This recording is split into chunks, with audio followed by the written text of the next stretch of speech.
होती है उन्हें अक्सर ये सब बर्दाश्त करना पड़ता है। हमेशा ज़रूरी नहीं होता कि हम अपनी सिस्टम, समाज और परिवार के हर कसौटी पे हमेशा खरा ही उतरे।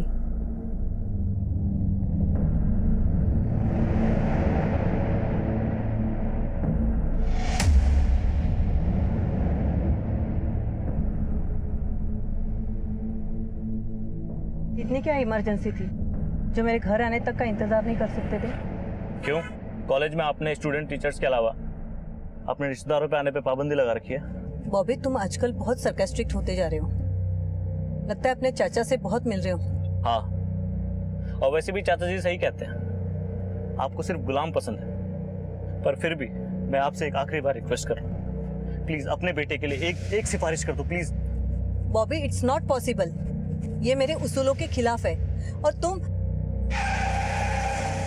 मॉम, नहीं सुनने मुझे आपके और एक्सप्लेनेशंस।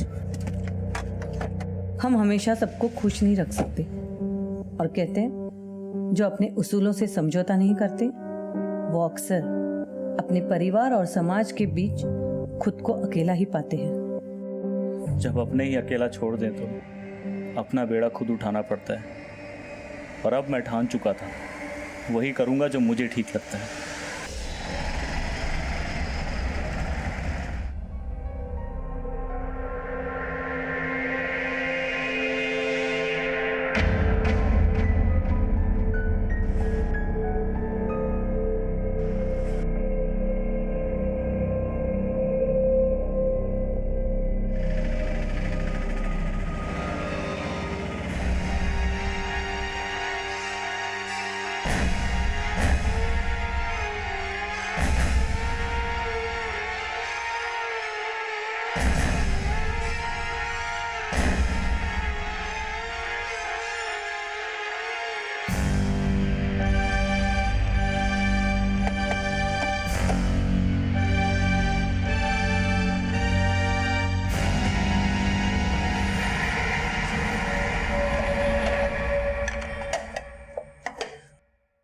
बॉबी अभी तक आया नहीं है।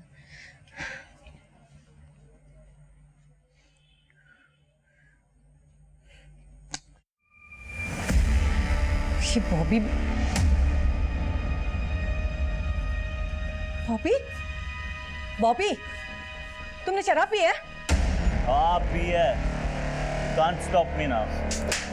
How dare you. मुझे बॉबी से बहुत उम्मीदें थी, और सिर्फ बॉबी से ही नहीं, अपनी बेटी नैना से भी, क्योंकि देवेश के खोने के बाद यही मेरी दुनिया थी।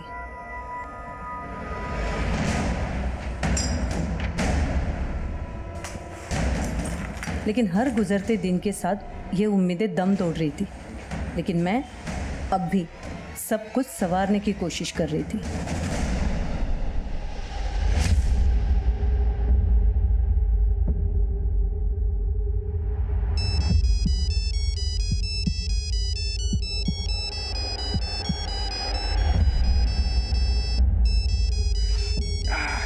सुबह सुबह किसका फोन है? तुम्हारी ननन सुनीता का फोन है इस वक्त? हेलो,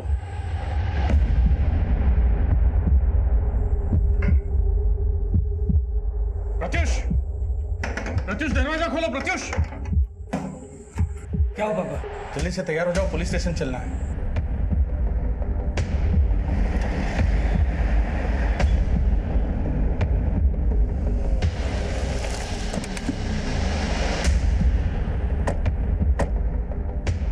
मैम, ये मेरा बेटा बॉबी है। कल रात 8 बजे से घर से गया है। अपना फ़ोन भी घर पे छोड़ गया था। अभी तक घर नहीं आया। कुछ बोल के गया था आपको? हो सकता है अपने दोस्तों के साथ कहीं गया हो। मैम, उसके जितने दोस्तों को मैं जानती थी सबसे पता किया है, लेकिन कहीं उसका पता नहीं चल रहा। सुनीता जी, उसका किसी से कोई लड़ाई झगड़ा हुआ था? How dare you. Enough mummy. Sunita ji, हाँ जी। मैंने आपसे पूछा कि कल रात को बॉबी का किसी से कोई लड़ाई झगड़ा हुआ था? जी, वो थोड़ा अपसेट था। किस बात से अपसेट? एक्चुअली उसके फादर के डेथ के बाद वो थोड़ा चिड़चिड़ा सा हो गया था। बहुत इरेटिक बिहेव करता था। बाहर वो कभी भी किसी से भी झगड़ा कर लेता है।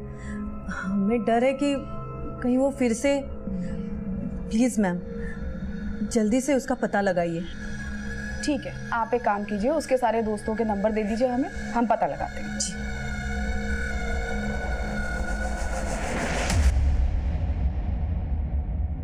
सुरेंद्र, एक काम करो, बॉबी का फोटो पेट्रोलिंग टीम को भेजो, हॉस्पिटल्स में भी पता लगाओ, उसके आस पड़ोस के लोगों से, उसके दोस्तों से पूछताछ करो, हो सकता है हमें कोई इन्फॉर्मेशन मिले।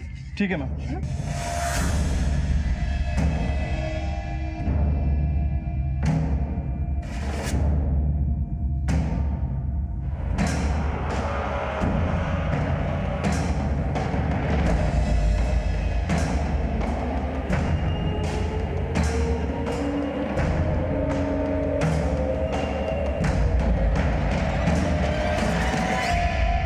क्या बॉबी ड्रग्स लेता था?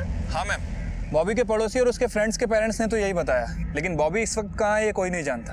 एक और बात मैम, बॉबी का अक्सर अपनी माँ से झगड़ा हुआ करता था और इसी बात को लेकर बॉबी अक्सर घर से चला जाया करता था, लेकिन उसकी माँ ने आज तक कभी उसकी मिसिंग कंप्लेंट नहीं की, लेकिन इस बार की है। और एक और अजीब बात मैम, बॉबी को गायब हुए केवल 1 दिन हुआ है और आज उसकी माँ कॉलेज चली गई। तो तुम्हें ये लग रहा है कि सुनीता हमसे कुछ छुपाने की कोशिश कर रही है? एक काम करो, ये बॉबी के साथ साथ सुनीता के भी कॉल रिकॉर्ड्स निकलवाओ। ठीक है मैम।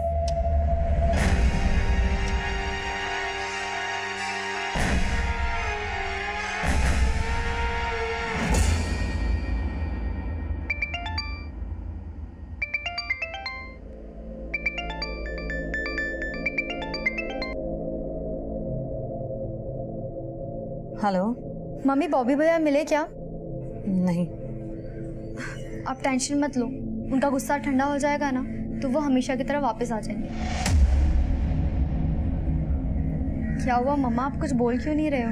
नैना, मैं कॉलेज में हूँ, बाद में कॉल करती हूँ। ठीक है, पर आपको याद है ना कि मेरी फीस भरने का टाइम आ गया है? नैना, मैंने बोला ना, मैं बाद में कॉल करती हूँ। ओके मम्मा।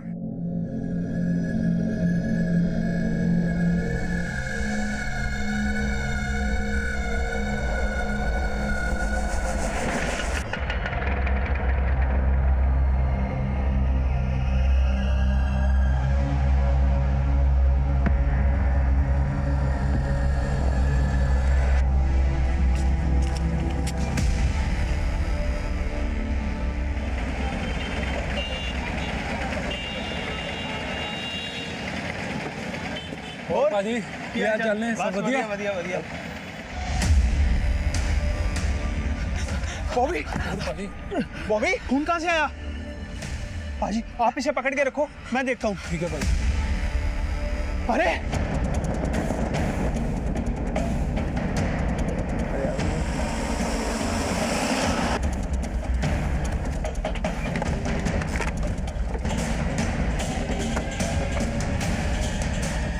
हटिए आप लोग, साइड होइए।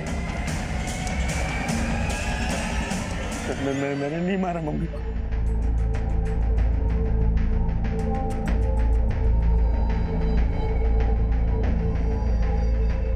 हम दोनों को गला काट के मारा गया। उठा भाटिया इसको। मैंने नहीं मारा, मैंने नहीं मारा मम्मी को, मैंने नहीं मारा मम्मी को। लेकिन तेरे पड़ोसी तो कोई और ही कहानी बता रहे कि तू यहाँ से भाग रहा था, उन्होंने देख लिया इसलिए तू यहाँ पे रुक गया, वरना तू तो 9 तो 11 हो जाता। नहीं मैम, मैं भाग नहीं रहा था, मैंने नहीं मारा मम्मी को। तूने नहीं मारा? और ये लड़की, इसको किसने मारा? कौन है ये? मैं नहीं जानता इसे। तू नहीं जानता तो तेरे घर में कहाँ से आ गई है? मैम मुझे खुद कुछ नहीं मालूम, मुझे कुछ समझ नहीं आ रहा, मैं खुद यहाँ नहीं था मैम। तो कहाँ था तू पिछले 2 दिन से? हरिद्वार गया था। और चुप कर, हरिद्वार के भजन गाने बंद कर दे, तेरी सारी कुंडली निकाल ली है मैंने। ड्रग्स पीता है और अपनी माँ के साथ झगड़े भी करता था। मैम मैं मानता हूँ मम्मी मुझसे अपसेट थी, 2 दिन पहले उनसे झगड़ा करके गया था। मामा प्लीज मुझे जाने दो। कहीं नहीं जाएगा। नहीं रहना मुझे आपकी बंदिशों में।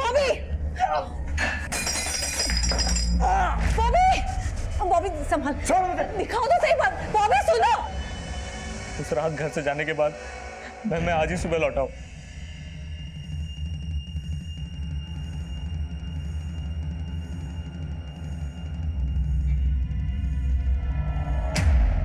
लौट के देखा तो घर का दरवाजा खुला हुआ था।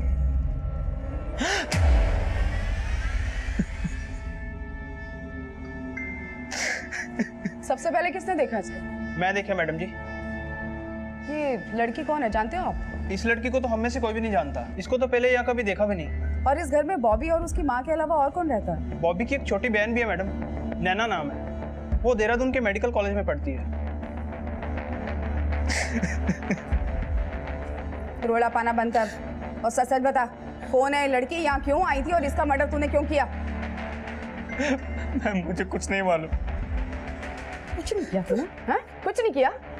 थाने चल, वहाँ पे ना अच्छे अच्छे भी बोलते हैं। भाटिया लेके चल इसको। नहीं सिस्टर, मेरी बात, मैं मेरी बात सुन। मैं अपनी मम्मी को क्यों मारूंगा? मैं सब आप मेरी बात सुन। बॉबी, मैं क्यों लेके जा रहे हो बॉबी को? देखिए, ना सिर्फ इसने अपनी माँ का बल्कि इस लड़की का भी कत्ल किया है। जानते हैं आप इसको? नहीं पहचानते हम। कौन है ये? मैम पूरे ही घर में कहीं भी कोई फोर्स एंट्री के निशान नहीं मिला है और कोई लूटपाट भी नहीं हुई है। बॉडी देखकर लगता है कि दोनों के गले को किसी धारदार हथियार से काटा गया था। और मैम आसपास का खून भी ताज़ा नहीं था। ऐसा हो सकता है कि मर्डर कल रात को ही हुआ, लेकिन हमने पूरे घर में तलाशी ली, कहीं भी कोई मर्डर वेपन नहीं मिला। गल तो तेरी बिल्कुल ठीक है सुरेंद्र। हो सकता है कि ये बॉबी कल रात को ही कार में घुसा हो, कल रात को ही इसने अपनी माँ का मर्डर किया और मर्डर का वेपन या तो कहीं छुपा दिया या फेंक दिया। प्लान तो इसने अच्छा बनाया था, लेकिन कामयाब नहीं हुआ। लेकिन मैम बॉबी का तो अपनी माँ के साथ झगड़ा था और बॉबी की माँ की लाश के साथ साथ उस लड़की की लाश का मिलना मैम को समझ नहीं आ रहा है। वैसे सुनीता जी एकेपी कॉलेज के प्रिंसिपल थी, कहीं ऐसा तो नहीं कि जिस लड़की की लाश हमें मिली है वो भी उसी कॉलेज में पढ़ती हो? पॉसिबल है, लेकिन मर्डर तो कल रात को हुआ था ना सुरेंद्र। तो इतनी रात को एक कॉलेज की स्टूडेंट अपने प्रिंसिपल के घर क्यों जाएगी? मैम एक पॉसिबिलिटी और हो सकती है। हो सकता है बॉबी से अपने साथ लाया हो, ये बॉबी की गर्लफ्रेंड हो। गर्लफ्रेंड हो सकती है, लेकिन ये गर्लफ्रेंड को क्यों मारेगा अपनी? हो ना हो सुरेंद्र, मेरी गट फीलिंग कह रही है ना, कहानी कुछ और ही है। ये बॉबी हमसे ज़रूर कुछ छुपाने की कोशिश कर रहा है। एक काम करो, कॉलेज में जाके इस लड़की के बारे में पूछताछ करो और सुनीता की बेटी उससे भी पूछो। ठीक है मैम। दुग्गल, घर को सील करो और पोस्टमार्टम के लिए भेजो लाशों को। Okay ma'am.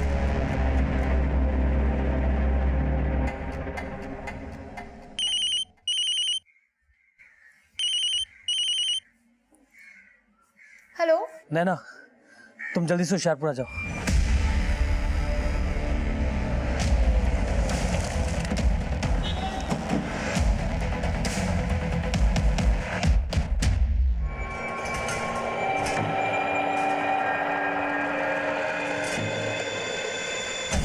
सर, हमें तो बिलीव ही नहीं हो रहा है कि सुनीता मैम का मर्डर हो चुका है। हम खुद ही शॉक में हैं। हमें सुनीता मैडम के घर पे एक लड़की की बॉडी मिली थी। आप जानते हैं इस लड़की को? हाँ सर, ये तो गरिमा जैन है, इसी कॉलेज की स्टूडेंट है। लेकिन अगर ये इसी कॉलेज की स्टूडेंट है तो फिर सुनीता जी के घर पे क्या कर रही थी? सर वो तो पता नहीं। आइए सर, केबिन में बैठ के बात करते हैं। प्लीज। Thank you. वैसे गरिमा को मैम ने सस्पेंड कर दिया था। सस्पेंड कर दिया था? बट क्यों? इन 7 लड़कियों को तुरंत सस्पेंड करो और इनको बोलो अपने पेरेंट्स को बुलाएं। जब तक इनके पेरेंट्स नहीं आते, इनके हॉस्टल से बाहर निकलने में पाबंदी लगा दो। लेकिन मैम, इन्होंने ऐसा क्या किया है कि आप इन्हें सस्पेंड कर रही है? ये लड़कियां रोज लेट आती है। मैम, इतनी छोटी सी बात के लिए आप? बात छोटी सी नहीं है, और भी वजह है। कैसी वजह जो आप ये एक्सट्रीम स्टेप ले रही है? No more questions. जैसा कहा है वैसा करिए। मैंने मैम के कहने पे ही उन सबको सस्पेंड किया था और मैम से मिलने के लिए बुला लिया था। आप सबने अपने अपने पेरेंट्स को इन्फॉर्म किया? प्लीज़ मैम, हम आगे से कभी ऐसे नो आर्ग्यूमेंट्स। आप सबने जो किया है वो मैं बिल्कुल बर्दाश्त नहीं कर सकती। और ध्यान रहे, जब तक आपके पेरेंट्स यहाँ नहीं आते, हॉस्टल से कोई भी बाहर नहीं जाएगा। अंडरस्टैंड? आपने बताया कि लड़कियों को हॉस्टल से बाहर जाने की परमिशन नहीं थी, तो फिर ये गरिमा सुनीता जी के घर क्यों गई? हो सकता है उन्हें सस्पेंड ना करने की रिक्वेस्ट करने के लिए गई हो। अच्छा, ये गरिमा और बाकी की लड़कियों को वाकई लेट आने की वजह से सस्पेंड किया गया था, या फिर बात कुछ और थी? हो सकता है बात कुछ और भी हो, लेकिन सुनीता मैम ने कभी कुछ साफ साफ नहीं बताया। हाँ, पिछले कुछ दिनों से बहुत अजीब तरीके से रिएक्ट कर रही थी और बहुत ज़्यादा चिड़चिड़ी भी हो गई थी, और स्टूडेंट उन्हें तानाशाह करके बुलाते थे। अच्छा, कॉलेज में या हॉस्टल में सुनीता जी की किसी से कोई दुश्मनी थी? I mean, कोई ऐसा जो उन्हें बिल्कुल पसंद न करता हो? नहीं सर, सुनीता मैम को सब लोग बहुत पसंद करते थे। ये जो भी कुछ हो रहा था वो पिछले 20-25 दिन से ही चल रहा था। पहले तो मैम सबके साथ बहुत पोलाइटली बिहेव करती थी, लेकिन पिछले कुछ टाइम से वो बहुत ज़्यादा स्ट्रिक्ट हो गई थी। ठीक है, हमें गरिमा की फैमिली के बारे में सारी डिटेल्स चाहिए। और वो जो 6 लड़कियां जिन्हें सस्पेंड किया गया था, वो अभी कहाँ पे हैं? फिलहाल तो अभी हॉस्टल में है। हम उनके पेरेंट्स के आने की वेट कर रहे थे। ठीक है, हमें उसे मिलना है। एक बात और बताइए, जो सुनीता जी का बेटा है बॉबी, इसका गरिमा या कॉलेज में किसी और से भी बोलचाल थी? हाँ, वो कभी कभी मैंने किसी को नहीं मारा, मैं सही कह रहा हूँ। मैं तो आज ही सुबह आया हरिद्वार से। ऐसा नहीं पकड़ा ना तूने। भगत एक काम कर, उसका नाश्ते से पेट नहीं भरना, उसको छक करा मक्खन मार के फिर उगलना इससे। नहीं, मैंने किसी को नहीं मारा। मैंने किसी को नहीं मारा। सुनीता ने गरिमा के साथ साथ 6 और लड़कियों को कॉलेज से सस्पेंड किया था, लेकिन वजह क्या थी? मैम, वाइस प्रिंसिपल ने बताया कि गरिमा और बाकी की 6 लड़कियां अक्सर हॉस्टल में लेट आया करती थी। इसी वजह से सुनीता जी ने उन्हें सस्पेंड कर दिया। बस इसी वजह से सस्पेंड कर दिया? मैम, हो सकता है कि वजह कुछ और भी हो, लेकिन वाइस प्रिंसिपल को पता नहीं है। और मैंने इस मामले में उन लड़कियों से भी पूछताछ की। मैम, उन लड़कियों से बात करके भी लग रहा था कि उन्हें लेट आने की वजह से नहीं, बल्कि किसी और वजह से निकाला गया, लेकिन किसी ने कुछ साफ साफ नहीं बताया। वो तो ठीक है सुरेंद्र, लेकिन इस वजह का गरिमा और सुनीता के मर्डर से क्या कनेक्शन हो सकता है? जबकि सुनीता ने गरिमा को कॉलेज से सस्पेंड किया था। यहाँ तक कि तुम ये कह रहे हो कि सुनीता ने गरिमा के हॉस्टल से बाहर निकलने पे भी पाबंदी लगाई हुई। मैडम जी, पाबंदी तो लगा रखी थी, लेकिन ये भी हो सकता है कि गरिमा सुनीता जी से चुपके चुपके मिलने गई हो। वैसे मैंने इस मामले में गरिमा की एक क्लोज फ्रेंड से बात की। उसने बताया कि गरिमा हॉस्टल के बाहर कोई पार्ट टाइम जॉब किया करती थी, शाम को 5 बजे से रात के 10 बजे तक। सर, गरिमा की फैमिली की फाइनेंशियल हालत कुछ ठीक नहीं थी, इसलिए वो पार्ट टाइम जॉब करती थी। हाँ, लेकिन गरिमा की तो हॉस्टल से बाहर जाने पे पाबंदी थी, फिर वो बाहर कैसे गई? सर, वो सब तो मुझे नहीं पता है। शायद वो मैम से माफ़ी मांगने गई होगी कि वो उसे सस्पेंड ना करें। पार्ट टाइम जॉब 5 बजे से लेकर रात को 10 बजे तक? ऐसी कौन सी पार्ट टाइम जॉब करती थी जिसके बारे में किसी को जानकारी नहीं थी? पता नहीं मैम, वैसे मैंने गरिमा की मदर को बुला लिया है, वो भोपाल से आ रही हैं, हो सकता है कि उन्हें पता हो। मैडम जी, बॉबी और सुनीता जी की कॉल रिकॉर्ड्स हैं। ये बॉबी का नंबर 2 दिन बंद था। हाँ, उसकी माँ बता रही थी ना कि फ़ोन कार पे छोड़ के गया था। वैसे पता चला था कहाँ वो 2 दिन? मैडम जी, पता लगवा रहा हूँ। वैसे सुनीता जी के मर्डर से पहले उन्हें आखिरी कॉल उनकी बेटी नैना ने किया था। नैना आ गई वो देहरादून से? जी मैडम जी, मैंने उसको थाने बुलवा लिया है। नैना, तुम्हारी मम्मी के साथ साथ तुम्हारी मम्मी के कॉलेज की स्टूडेंट गरिमा का मर्डर भी तुम्हारे घर पे ही हुआ है। क्या इस कुड़ी का तुम्हारे घर पे आना जाना था? नहीं मैम, मैं इस लड़की के बारे में कुछ नहीं जानती। हो सकता है ये बॉबी की गर्लफ्रेंड हो। मुझे नहीं लगता कि उनकी लाइफ में कोई लड़की थी। और मैं मानती हूँ कि बॉबी भैया मम्मा से अपसेट थे, लेकिन वो उन्हें कभी भी। लेकिन ऐसी क्या वजह थी कि वो अपसेट था? पापा एग्रीकल्चर डिपार्टमेंट में गवर्नमेंट ऑफिसर थे। पापा की डेथ के बाद बॉबी भैया ऐसा चाहते थे कि पापा की जगह उनको कंपेंसेट अपॉइंटमेंट मिल जाए, लेकिन भैया ने कभी भी अपना ग्रेजुएशन कंप्लीट नहीं किया। भैया चाहते थे कि मम्मा उनकी जॉब के लिए सिफारिश करें, पर मम्मा के असूलों के खिलाफ थी ये सब चीज़ें। पर बॉबी भैया को ऐसा लगता था कि मम्मा उनकी जगह प्रत्युष भैया को जॉब लगवा देगी। ये सब बातें बॉबी के दिमाग में बॉबी के चाचा ने डाली हुई थी। जी हाँ मैम, मेरी खुद की मेडिकल की शॉप है। अब आप ही बताइए कि फूफा जी की जगह मुझे गवर्नमेंट जॉब कैसे मिल सकती है? बॉबी को गलतफहमी हो गई थी और उसकी गलतफहमी गुस्से में बदल गई। नैना, तुम्हारी मम्मी की डेथ से पहले तुम्हारी आखिरी बार उनसे फ़ोन पे कब बात हुई थी और क्या बात हुई थी? मेरी उनसे बात बॉबी भैया के बारे में ही हो रही थी। हाँ बोलो नैना। मम्मा, बॉबी भैया घर वापस आए क्या? मैं तेरे चाचा के घर आई हूँ, बाद में कॉल करती हूँ, ठीक है? मम्मी चाचा के घर पे कभी नहीं जाती थी, उनकी बोलचाल भी बंद थी। ऐसी कौन सी बात थी जो आपस में बनती नहीं थी उनकी? मैं बताता हूँ। क्या है कि मेरी बहन और उसके देवर के बीच में हमेशा से प्रॉपर्टी को लेकर झगड़ा चल रहा था। मेरी बहन और उसके हस्बैंड जिस घर में रहते थे, उनकी जो ज़मीन थी, सब पर वो अपना हक जता रहा था, जबकि वो पुश्तैनी प्रॉपर्टी नहीं थी मैम। वो मेरी बहन और उसके हस्बैंड ने अपनी मेहनत से बनाई हुई थी। तो आप ये कहना चाहते हैं कि सुनीता का मर्डर उसके देवर ने किया है? मैडम, मेरे बेटे ने किसी का क्या बिगाड़ा था जो उसकी जान ले ली? बहन जी, शांत हो जाइए। हम पता लगाने की कोशिश कर रहे हैं, लेकिन हमें ये पता चला है कि गरिमा अपने कॉलेज के साथ साथ कोई पार्ट टाइम जॉब भी करती थी। हाँ मैडम, काफी साल से उसके पिताजी बिस्तर पे है, एक छोटा भाई भी है, वो पढ़ रहा है। इसी मजबूरी में वो जॉब कर रही थी। लेकिन वो जॉब कहाँ करती थी? ये तो उसने हमें नहीं बताया। सुनीता पुरी और उसकी स्टूडेंट्स गरिमा जैन के दोहरे हत्याकांड में अब ये पता लगाने की कोशिश की जा रही थी कि गरिमा पार्ट टाइम जॉब कहां करती थी। सुनीता द्वारा कॉलेज की 7 स्टूडेंट्स को सस्पेंड करने की असल वजह क्या थी, गरिमा की लाश सुनीता के साथ मिलने का क्या राज था, ये सब कुछ अभी रहस्य बना हुआ था। बॉबी को जमानत पर रिहा कर दिया गया था और इस दोहरे हत्याकांड में बॉबी के चाचा राजेश पुरी की भूमिका को भी खंगाला जा रहा था। मैडम, मैं मानता हूँ कि सुनीता भाभी से मेरी कुछ ज़्यादा बोलचाल नहीं थी, लेकिन उनके मर्डर से मेरा कोई लेना देना नहीं है। सिर्फ बोलचाली बननी थी, आपके और सुनीता के जायदाद को लेकर भी झगड़े थे और जिस रात सुनीता का मर्डर हुआ उससे ठीक 4 घंटे पहले वो आपके घर आपसे मिलने आई थी। क्यों? दरअसल 1 महीने बाद मेरी बेटी की शादी है, तो इनविटेशन देने के लिए मैं भाभी जी से मिलना चाहता था, इसीलिए मैंने उनको फ़ोन किया था। लेकिन भाभी ने मुझे फ़ोन पे बोला कि वो खुद मेरे घर आ रही हैं। उस रात 7 साढ़े 7 बजे वो मेरे घर आई थी। अरे भाभी जी, नमस्ते नमस्ते, बैठिए ना। आपकी देवरानी और भतीजी शादी की शॉपिंग के लिए बाहर गए हुए हैं। कब है स्वीटी की शादी? भाभी जी 11 मई को है। आपको, नैना को और बॉबी को सबको आना है। बॉबी तो कल से लापता है। क्या? इतना क्यों हैरान हो रहे राजेश? तुम तो जानते ही होंगे वो कहाँ है। अभी आप मुझे हमेशा गलत समझती हैं। मैडम, मैंने आज तक उनका कभी भी बुरा नहीं चाहा है। जहाँ तक जायदाद की बात है, तो मेरे तो खुद के जायदाद पे भाभी जी हड़प कर बैठी हुई थी। देवेश भैया जिस घर में रहते थे उस घर को बनवाने के लिए पापा जी ने ही पैसे दिए थे देवेश भैया को। अब उस हिसाब से उस घर पे तो मेरा भी बराबर का हक हुआ ना मैडम। लेकिन सुनीता भाभी का भाई है शशि, उसी ने भाभी और मेरे बीच में फूट डाली है। लालच तो उसको है अपनी बहन की जायदाद का। आप पर उंगली उठी तो आपने सुनीता के भाई पे उंगली उठा दी। मैडम, किसने क्या किया वो तो मैं नहीं जानता, लेकिन मैंने कुछ नहीं किया है।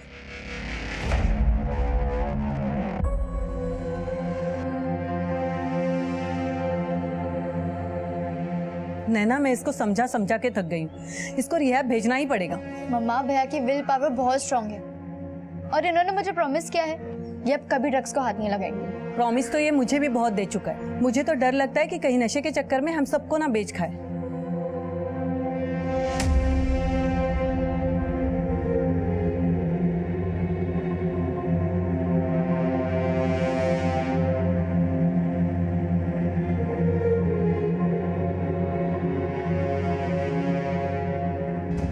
मैम, हाँ सुरेंद्र, सुनीता जी और गरिमा की पोस्टमार्टम रिपोर्ट। मैम, रिपोर्ट के हिसाब से दोनों का मर्डर 16 अप्रैल की रात तकरीबन 11 बजे के आसपास का है और मैंने चेक भी किया है। 17 अप्रैल को बॉबी को हरिद्वार की बस से उतरते हुए देखा गया था। इसका मतलब बॉबी मर्डर के बाद घर पहुंचा है। लेकिन ये गरिमा तो सुनीता के साथ रात से थी ना, और अपने हॉस्टल से निकली है शाम को 5 बजे। और नैना का ये कहना है कि उसकी सुनीता से बात तकरीबन शाम को 7 बजे हुई थी, जब वो अपने चाचा के घर पे थी। सुरेंद्र, अब पता हमको ये करना है कि शाम को 5 बजे से लेकर रात को 11 बजे तक ये दोनों कहाँ गई, और जब ये दोनों मिली तो इनके साथ कौन था।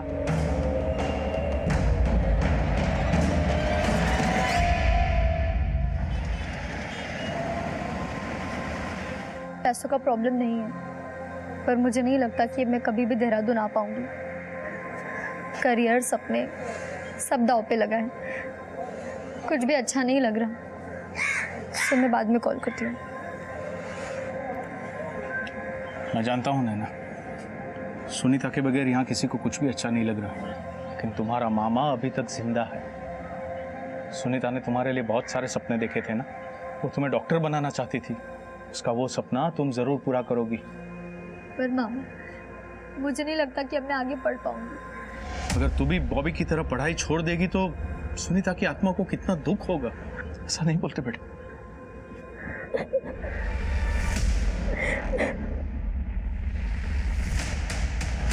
दुग्गल, ये सुनीता का देवर है ना, शक्ल से बड़ा चालाक लग रहा है। इस पर नजर रखो और सुनीता के भाई और उसके फैमिली मेंबर्स को भी छोड़ना नहीं। सुनीता के मर्डर वाली रात इनकी जितनी एक्टिविटीज है ना, सबको अच्छे से चेक करो। Okay ma'am.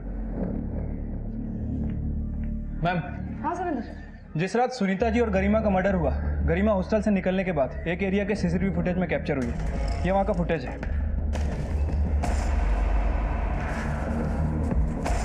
मैम, ये देखिए, गरिमा यहाँ किसी लड़की का इंतजार कर रही है और थोड़ी देर बाद ये लड़की यहाँ मिलने आती है। ये फुटेज 9 बजे के आसपास का है। मैम, इस लड़की की शक्ल ठीक से दिख नहीं रही है, लेकिन देखने में गरिमा की हम उम्र ही लग रही है। सुरेंद्र, ये लड़की उन्हीं 6 लड़कियों में से हो सकती है जिनको कॉलेज से सस्पेंड किया गया था। नहीं मैम, ये लड़की उन 6 लड़कियों में से नहीं हो सकती, क्योंकि उस रात बाकी की 6 लड़कियां हॉस्टल में ही थी। मैम, ये लड़की कोई और ही है। हो सकता है इस लड़की से मिलने के बाद गरिमा सुनीता जी के घर गई हो, या ये पॉसिबिलिटी भी हो सकती है कि इसी लड़की का कनेक्शन सुनीता जी और गरिमा के मर्डर से हो। वो तो ठीक है सुरेंद्र, लेकिन आखिर ये लड़की है कौन? इसका कनेक्शन सुनीता के कॉलेज से है या फिर गरिमा की पार्ट टाइम जॉब से? पार्ट टाइम जॉब से इसका कनेक्शन हो सकता है, लेकिन गरिमा कहाँ जॉब करती थी हमें कुछ पता नहीं चला है। लेकिन मैम सुनीता जी के बारे में एक इन्फॉर्मेशन हाथ लगी है। जब मैंने उनका मेल बॉक्स चेक किया तो पता चला कि उनकी हत्या के 2 दिन पहले सुनीता जी ने शिक्षा विभाग के सचिव को अपॉइंटमेंट किया था। और मैम ये देखिए, इस मेल में सचिव ने रिप्लाई भी किया था। 17 अप्रैल को सुनीता जी शिक्षा विभाग के सचिव से मीटिंग करने वाली थी और 16 अप्रैल की रात को ही सुनीता और गरिमा का मर्डर हो जाता है। कहीं इस डबल मर्डर का कनेक्शन इस 17 अप्रैल को होने वाली सचिव की मीटिंग से तो नहीं है? आखिर ऐसी कौन सी वजह होगी जो सुनीता शिक्षा विभाग के सचिव से मिलना चाहती थी? मैंने इस मामले में कॉलेज की वाइस प्रिंसिपल से भी बात की है। उन्हें इस मीटिंग के बारे में कुछ नहीं पता। हो सकता है कि सुनीता उनको कुछ बताना ही नहीं चाहती हो, या ये भी हो सकता है कि वो लोग हमसे कुछ छुपाने की कोशिश कर रहे हो। सुरेंद्र एक काम करो, सुनीता के कैबिन को अच्छे से चेक करो। हो सकता है हमें वहाँ पे कोई ऐसा डॉक्यूमेंट मिले जिससे कि इस कहानी की असल वजह पता चले। तब तक मैं शिक्षा विभाग के सचिव से बात करने की कोशिश करती हूँ और ये जानने की कोशिश करती हूँ कि आखिर ऐसी कौन सी वजह थी जो सुनीता शिक्षा विभाग के सचिव से मिलना चाहती थी। ठीक है ma'am.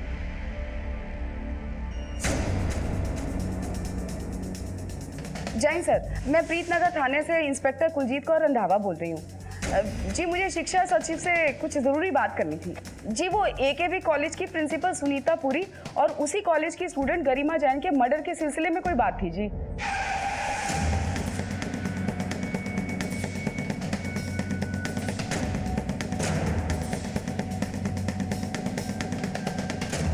Duggal. Yes sir.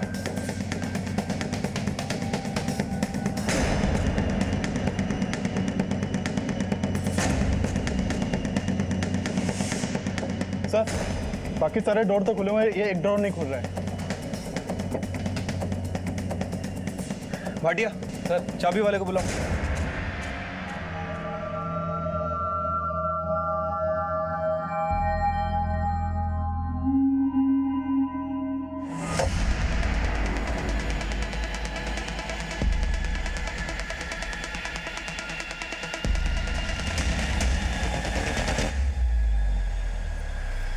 Spy cam, but Sunita ji के कैबिन में इसके होने का क्या राज हो सकता है?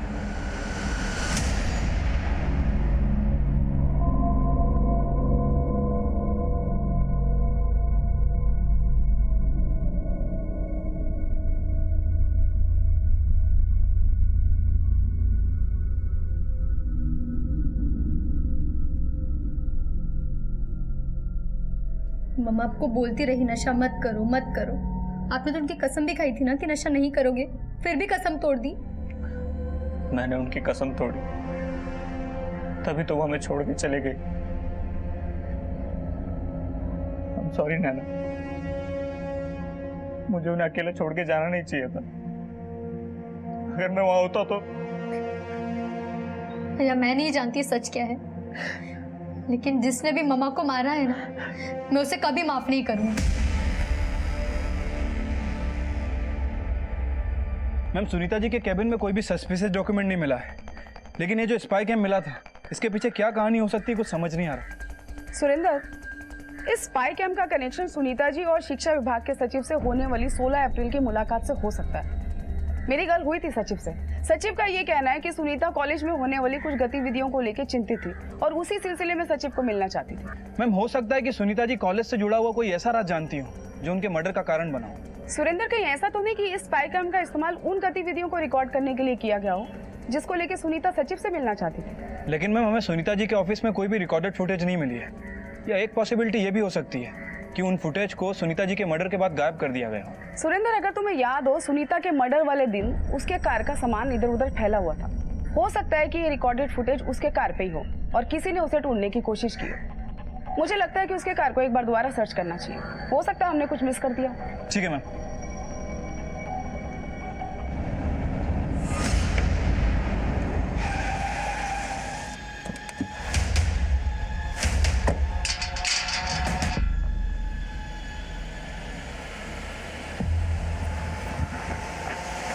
भाटिया सील तोड़ो।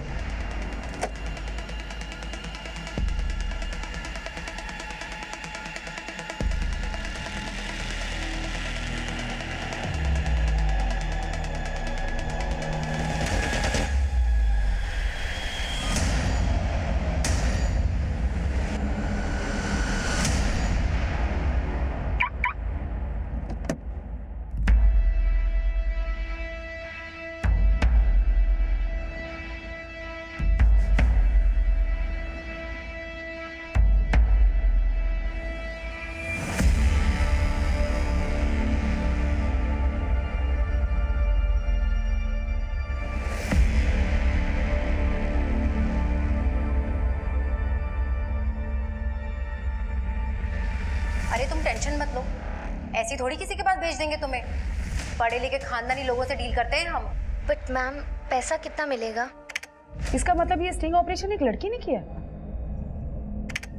5,000 पर विजिट, और तुम चाहो तो उन्हें खुश करके ऊपर से भी कमा सकती हो। मैम ये लेडी कॉलेज की लाइब्रेरियन है और ये जो आदमी है लेक्चरर है। सुरेंद्र, ये सब देख के तो लग रहा है कि यहाँ पे कोई सेक्स रैकेट चल रहा था। हाँ मैम, लेकिन ये स्टिंग ऑपरेशन करने वाली लड़की कौन है मैम? कहीं ये गरिमा तो नहीं? सुरेंद्र, गरिमा कैसे हो सकती है? अगर गरिमा ने इस रैकेट का पर्दाफाश करने में सुनीता की हेल्प की होती तो सुनीता उसे कॉलेज से सस्पेंड क्यों करती? मैम गरिमा की हत्या वाली रात गरिमा को एक लड़की के साथ देखा गया था। कहीं ऐसा तो नहीं कि स्टिंग ऑपरेशन करने वाली लड़की वही हो? वो लड़की कोई भी हो सुरेंद्र, लेकिन एक बात है कि इस लाइब्रेरियन और लेक्चरर के साथ साथ शायद इस कॉलेज की वाइस प्रिंसिपल अमनप्रीत भी इन्वॉल्व है। हो ना हो, इन तीनों ने मिलकर ही सुनीता को मारा होगा। इससे पहले कि सुनीता शिक्षा विभाग के सचिव से मिल पाती, सुनीता को मार दिया गया और साथ में मारी गई गरिमा।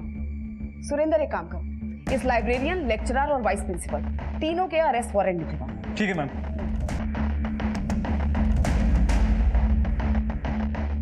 बिलीव मी, मैं इस सब में इन्वॉल्व नहीं हूँ। मैं तो खुद सत्य में हूँ कि हमारे कॉलेज में ये सब हो रहा था। वाइस प्रिंसिपल हैं आप कॉलेज की, आपकी हेड सुनीता जी को सब कुछ पता था। ऐसा तो हो नहीं सकता कि आपको पता ना हो।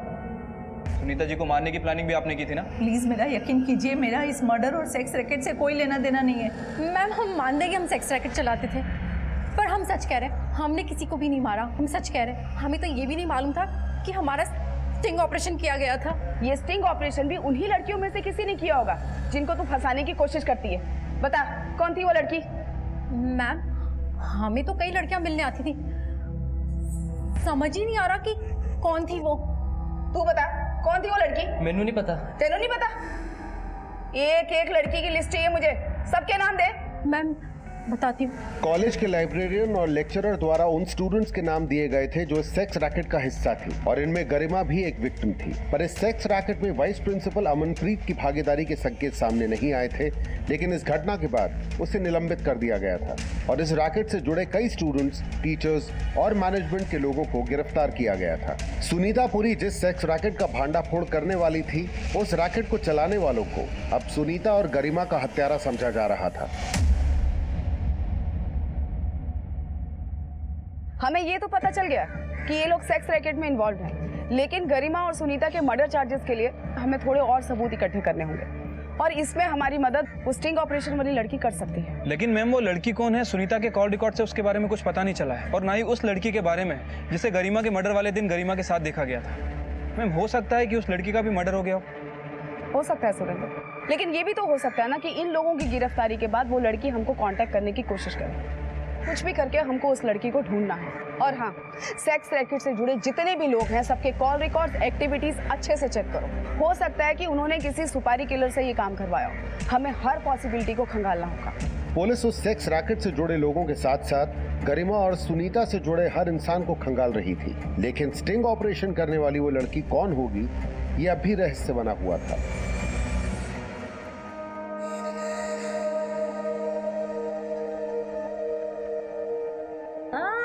मम्मा रुको तो, देखने तो दो। कितने गंदे हो रहे हैं आपके दांत। सारी डॉक्टरी क्या मेरे ऊपर ही निकालेगी? अब बता क्या दिखाई दिया? पूरा ब्रह्मांड था अंदर।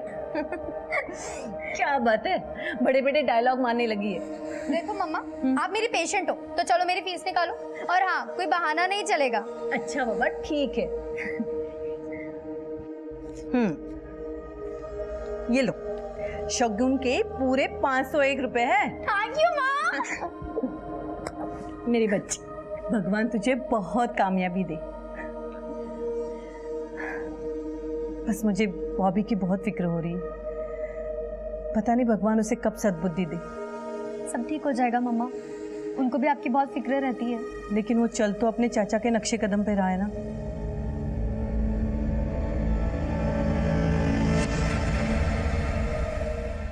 मैम हाँ सुरेंद्र, मैंने सेक्स रैकेट से जुड़े सभी लोगों को अच्छे से खंगाला। मैम उन सभी के पास सुनीता जी को मारने का मोटिव तो है, लेकिन किसी के खिलाफ कुछ मिला नहीं है।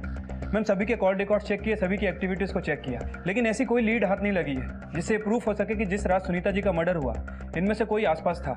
और ऐसा कोई बंदा भी नहीं मिला हो जिसे इन लोगों ने हायर किया था। सुरेंद्र, गरिमा की पर्सनल लाइफ में उसका मर्डर करने वाले का हमें कोई मोटिव नहीं मिला, लेकिन एक बात तय है, जिसने सुनीता को मारा उसी ने गरिमा को मारा, और सुनीता को मारने वाला उसके कॉलेज का ही नहीं, उसका फैमिली का मेंबर भी हो सकता है। मैम हो सकता है मैम, बॉबी, उसका चाचा और उसका मामा, इन तीनों के खिलाफ हमें कुछ मिला नहीं है। मैम मुझे लग रहा है कि इस डबल मर्डर का कनेक्शन कहीं ना कहीं उस सेक्स रैकेट से है। मैम वो बात अलग है कि अभी तक सेक्स रैकेट के बारे में हमें पूरी इन्फॉर्मेशन नहीं मिली है, और ना ही उस लड़की के बारे में पता चला है जिसने वो स्टिंग ऑपरेशन किया था। सुरेंद्र, कातिल कितना ही शातिर क्यों ना हो, कोई ना कोई सुराग तो जरूर छोड़ देता है।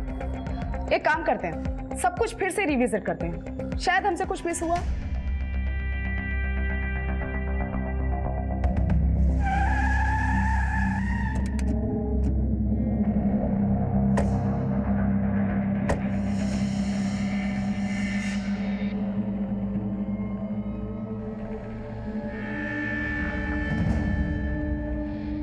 ये घर तो सील है।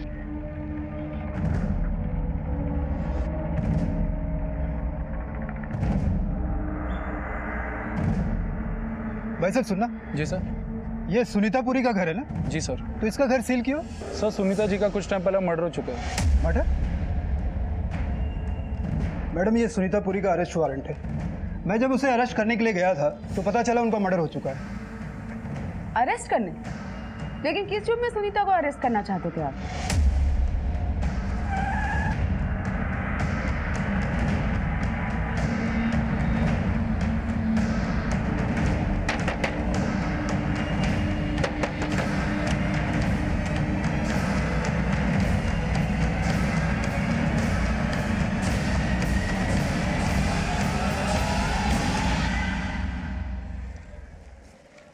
डेढ़ साल पहले प्रत्युष साहनी ने एलएमसी बैंक से 20 लाख का लोन बिजनेस के लिए लिया था और उसकी गारंटर सुनीतापुरी थी। 3 ईएमआई भरने के बाद प्रत्युष ने ईएमआई भरना बंद कर दिया और बैंक वालों ने केस कर दिया। कोर्ट ने सुनीतापुरी को हाजिर होने के लिए कई बार सम्मन जारी किया, लेकिन वो आ ही नहीं रही थी, इसलिए अदालत की अवहेलना करने के जुर्म में उनका अरेस्ट वारंट निकाला गया।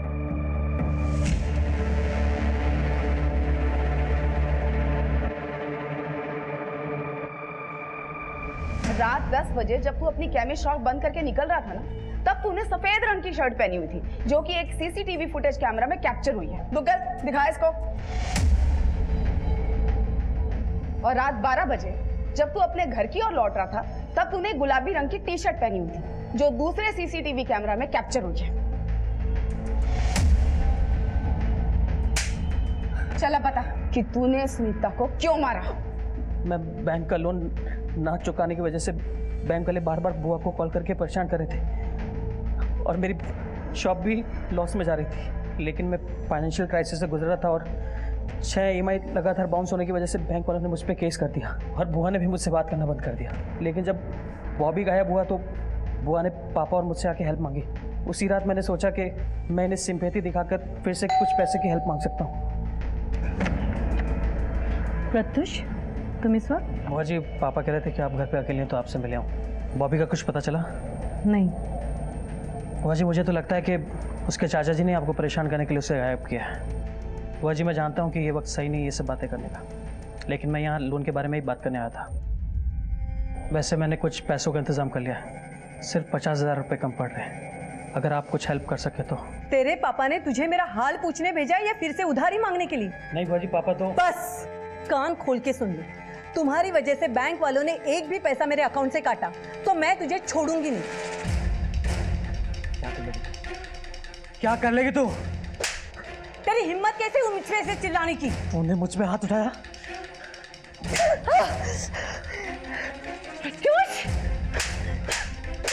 मैं तुम्हारी बुआ हूँ। छोड़ मुझे।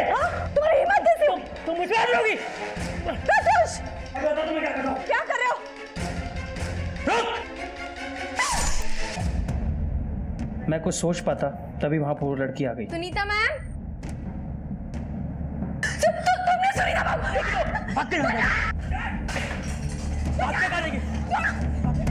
मैंने बॉबी की शर्ट पहनी और अपनी शर्ट और चाकू एक बैग में रख लिए और नाले में फेंक दिए।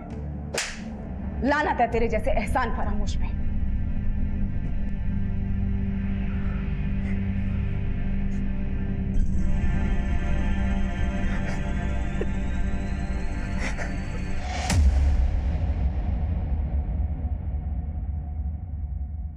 मैम, जिस लड़की ने सुनीता जी के कहने पर स्टिंग ऑपरेशन किया था, उसने आपके लिए अज्ञात लेटर भेजा है। अज्ञात लेटर? महोदया, मैं बहुत आभारी हूँ कि आपने उस सेक्स रैकेट का भांडाफोड़ किया जिसके लिए मैं और सुनीता मैम कोशिश कर रहे थे। मैं गरिमा को भी अच्छे से जानती थी। उसे बहुत पछतावा था कि वो मैम से मिलकर माफी मांगना चाहती थी और हमारे कहने पर गवाह बनने को भी तैयार थी। मेरे ही कहने पर सुनीता मैम ने उसको उस रात मिलने के लिए बुलाया था, लेकिन मैम के साथ उसका भी मर्डर हो गया।